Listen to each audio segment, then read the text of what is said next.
Friday, August 9th, 2019. You can actually hear people screaming over at the Grove. Who knows what's going on? Boyfriends scaring girlfriends.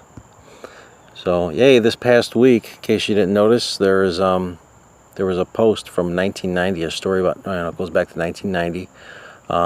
It was within the Facebook group, which is separate from the Facebook page. Facebook group, you actually got to register your own Facebook, username to get in and look at it and whatnot. It's mostly for spam reasons because you can post your own material. So this guy, he posted quite a long post. It's it's quite the story, but it's a pretty typical story. Coming out to the Grove and running into people here at night and chilling out, talking. And there's this little culture thing that goes on here where people will drive by the pond and they'll start yelling, whether it's daytime or nighttime. And in this case, they were yelling cops. And of course, they thought they were just joking. But eventually, yeah, they were nailed by the cops. And pretty interesting event, I guess, the whole night for them. And what was interesting for me, most of all, was two things, actually. He mentioned that he had witnessed a tall being. We get a lot of that. And when people usually reference tall, they're thinking over 6 foot, maybe 7 or even taller. You think, well, wow, over 7 feet tall. Well, it happens. People either see it and that's their judgment, or they just get this, which is kind of another classic, an impression of a tall person, even though they can't see them. And these are not exactly publicized things. Now I'm talking about it more these days. I probably mentioned it once or twice on some radio broadcast that probably nobody ever listens to. It's that Paranormal Radio with Bob Tracek. Anyway, one of the things that I find interesting about this tall person is that we would get these reports over the years, many years, where people would visit here, especially if you're first-timers, and then you go home, and then suddenly things start happening. Things starting to happen, who knows, could be in your head, could be really something going on. Strange things. But the ones I pay attention to the most are the ones that always came back with descriptions of a tall man. And I won't go into more than just saying tall, because I'd like to keep the little things a little hidden, a little secret, so when people come and tell me these stories, or if I hear them on the side, then maybe they didn't make it up, that kind of thing. But the descriptions were always the same when they would get a good visual of this tall man. It's always a man, never a woman, right? But yeah, I talk to people out here privately about that, and I tell them, don't be worried, don't be scared. They're like, oh, well, is it going to be a spirit following me home? No, whatever this is, we'll put it that way. It's friendly, it's mischievous, it does playful things. As far as I can tell, it's done nothing harmful. And maybe I should let this part out. Good. I think this goes back to 1998 for me. And I was coming out here in 96. But there was a woman who started living with me. And so we'd make our trips to the Grove here and there. And one night we were out in the pool, late night. A little pool dip in the backyard. And I can hear him in the back screaming. And so I saw there on the patio, it was, dumbfounding to me. It was a very tall person. It looked like it was robed, cloak-like looking. And it's just standing on the patio. It just materialized, standing there.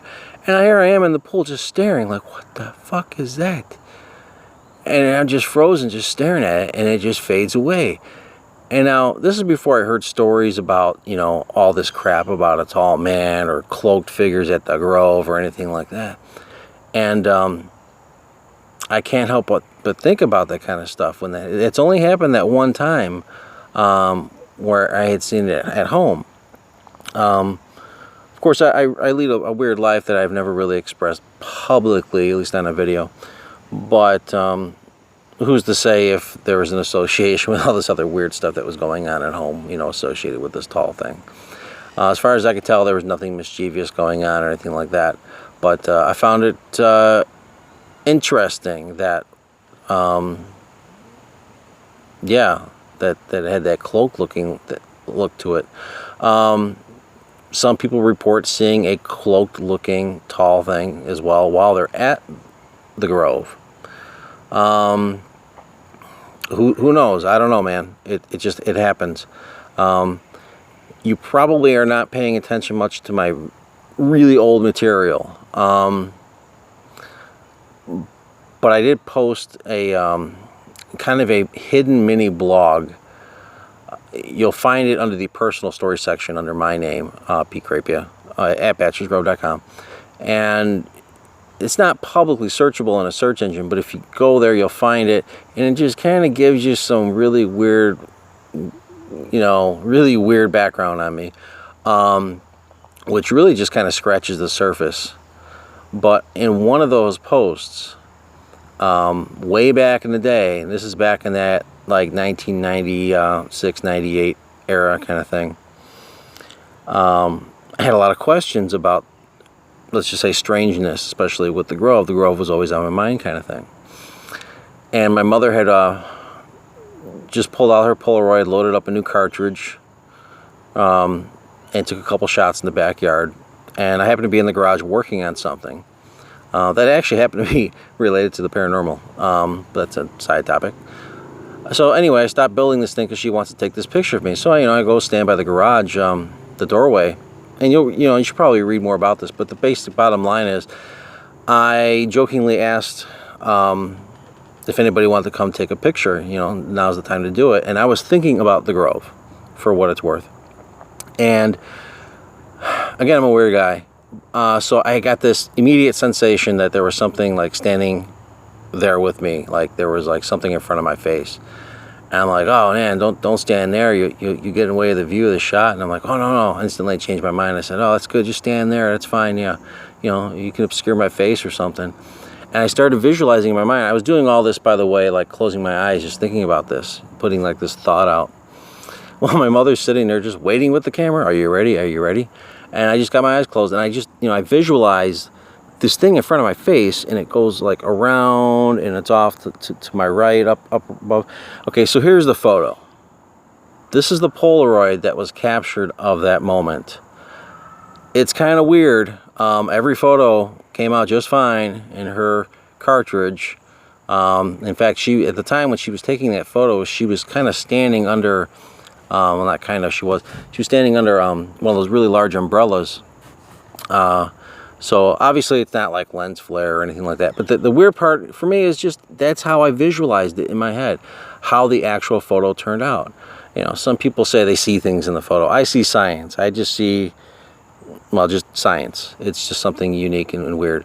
And that's kind of, it kind of took off from there as far as my interaction out at the cemetery, when I would close my eyes, just get into this relaxed state, and actually put out questions and statements, mostly questions. And there would be times where these weird things would end up occurring. Oh, they're really screaming out there.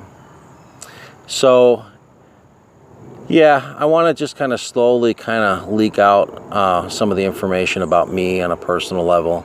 I'm not ready at all to divulge some of the mind-blowing stuff, the stuff that would just, well, let's just say it'll raise a lot of questions about me. But there's stuff to back it up, at least. Sooner or later, so a lot of people that meet me out here get to hear these stories. I'm just not quite ready to put it on video. And yeah, so that's the Polaroid. That's the weirdness. That's what's been going on with me here and there and the other thing. So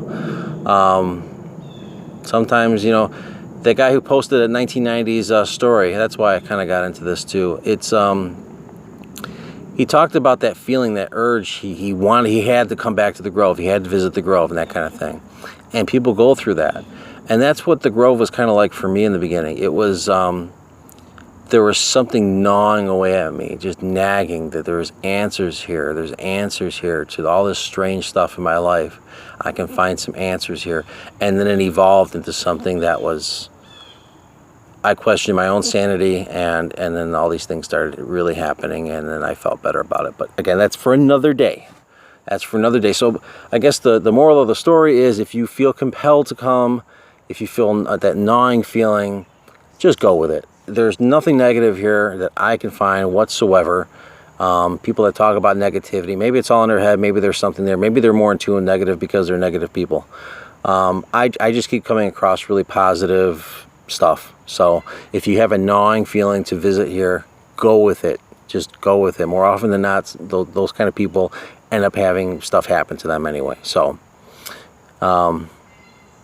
that's the report for part of this weekend, and maybe I'll do a second part since I'm kind of visiting early. I should go find out what they're screaming about. Take care.